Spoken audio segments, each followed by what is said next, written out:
Hello बच्चों, let's read this question. The question says which of the following species is not expected to be a ligand. हमें बताना है कि कौन सी species यहाँ पे ligand की तरह बिहेव नहीं करेगी. Key concept for this question is ligands. Ligands हमारे पास क्या होते हैं? Ligands हमारे पास होते हैं Lewis bases, राइट? ऐसे स्पीशीज जो हमारे क्या होते हैं? Lewis bases होते हैं, उन्हें हम क्या बोलते हैं? Ligands बोलते हैं. ठीक है, जैसे यहाँ पे बात करें NO की, CO की और NH2 इथाइलिन डायमीन की, राइट? देखो इथाइलिन डायमीन में नाइट्रोजन है, इसके पास इलेक्ट्रॉन पेयर्स है, right? Lone pair of electrons donate कर सकता है, यानी it can act as a Lewis base. It can act as a Lewis base, यानी ये लिगेंड की तरह बिहेव करेगा. ठीक है, अब अगर हम लोग बात करते हैं CO और NO की, इसमें क्या होता है? These are pi acceptor ligands. कैसे लिगेंड्स होते हैं? ये पाई एक्सेप्टर लिगेंड्स होते हैं.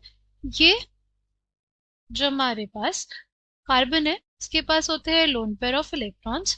ये अपने जो लोन पेयर ऑफ इलेक्ट्रॉन्स है किसको देगा? ये अपने लोन पेयर ऑफ इलेक्ट्रॉन्स देता है जो मेटल एटम है उसको, राइट? मेटल एटम को लोन पेयर ऑफ इलेक्ट्रॉन्स देता है वाया सिग्मा बॉन्ड. ठीक है, मेटल इलेक्ट्रॉन रिच होगा तो क्या करता है मेटल? मेटल जो कार्बन का वेकेंट ऑर्बिटल होता है उसमें अपनी इलेक्ट्रॉन डेंसिटी देता है via pi bond formation, right? इसलिए इसको बोलते हैं पाई एक्सेप्टर लिगेंड, क्योंकि सिग्मा बॉन्ड के थ्रू तो ये अपनी इलेक्ट्रॉन डेंसिटी दे रहा है मेटल को, बट पाई बॉन्ड के थ्रू अपने वेकेंट ऑर्बिटल में इलेक्ट्रॉन डेंसिटी को एक्सेप्ट कर रहा है. और same is the case with NO, nitrosyl ligand. ठीक है, तो हमारे पास ये तीनों ही लिगेंड्स होते हैं. बट NH4 प्लस में अगर बात करें नाइट्रोजन,